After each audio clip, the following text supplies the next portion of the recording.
actually really need to be looking after. Show me your legs. Show me. Please stop. Show me your legs. Show me your fucking legs. Please stop. Capacity building Please, I love you, mate. around. Please stop hurting me. Where's all your bruises? Please stop hurting me. Please stop hurting me. You're a bit red there. Please stop hurting me. Please stop hurting me. Please stop hurting me. Berenger Rose, the cover model. Please stop hurting me. Look at her. Please stop hurting me. This is what someone close to Shane at the time says happened to Berenger Rose. The incident with the bruises occurred in 2015 when they were living at the Ocean View Motel in Bowen. She tried to leave and he tried to break her legs with a metal pole. I know this because he told me later that same day. Then a few days later, he sent me the video he took of her on the lounge, covered in bruises. I asked if those bruises were from the beating he gave her with the metal pole, and he said yes, and went on to tell me how he had threatened to unalive her family if she tried to leave again, or if he went to jail for it.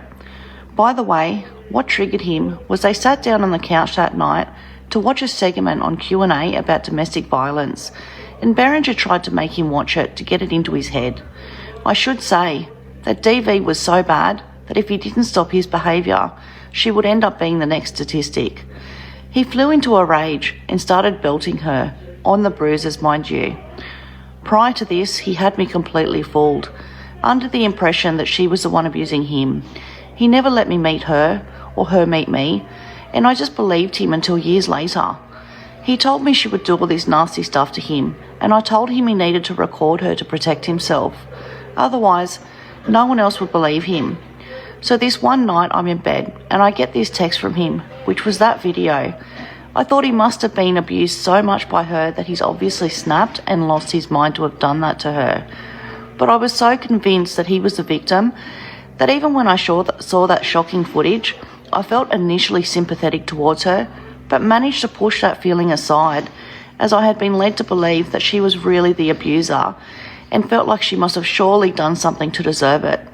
So I replied telling him that he needed to get counselling because if he kept carrying on like that, he was going to go to jail. The elderly manager at the motel tried to get involved one day when he heard Berenger screaming for help.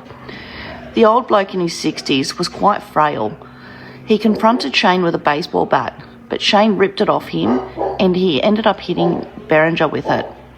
Later that night, Shane tried to intimidate the manager as retaliation for getting involved by making a hydrochloric acid bomb and detonating it under the manager's car. Shane got arrested for that, but got away with a slap on the wrist. Either way, at this point, everyone was too scared to speak out against him, so she stayed with him and they moved further north to Cardiff. About 9 months later, during an incident, the neighbours came running when they heard her screams. He had thrown a can at her, which I think hit her in the head. Police were called by the neighbours, not by her. She was always reluctant to cooperate with police. He had semi-convinced her that she was the abuser as well. So after any time he'd fly off the handle and attack her, she'd get scared at first and run to the neighbours for help, but didn't want Shane to get in trouble with the police, so she would rarely cooperate with them. And at the time, Queensland Police had a reputation for being pretty dismissive of DV cases where there was a woman reluctant to cooperate. When he got remanded into custody on this occasion, she went through his phone and saw the footage from 9 months prior and the messages he had been sending me. She sent them to a friend, I think who sent them to a current affair. But by this stage, the bruises were healed and I don't think she ever sent the footage to the police. Again, she didn't trust police and didn't want to make things worse. So he wasn't charged for that particular assault because it was 9 months until police even got involved. And by then, the bruises had healed. Plus, after the current affair thing went to air, he would write to her every day. He wasn't allowed contact, so he'd write to someone else knowing she'd read it. In case the jail checked his letters, it would appear that he was writing to his mum, I think. In the letters, he threatened to unalive himself and suggested that if she recanted her statement, he would be released.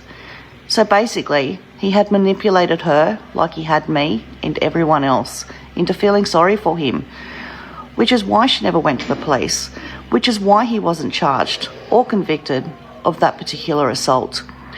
Here is the message he sent to his mate about beating Berenger Rose.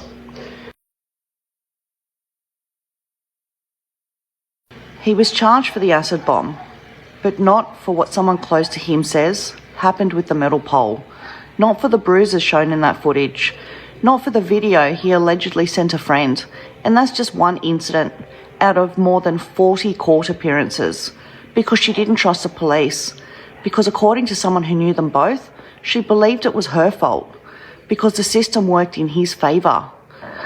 What if I told you he also runs a domestic violence charity?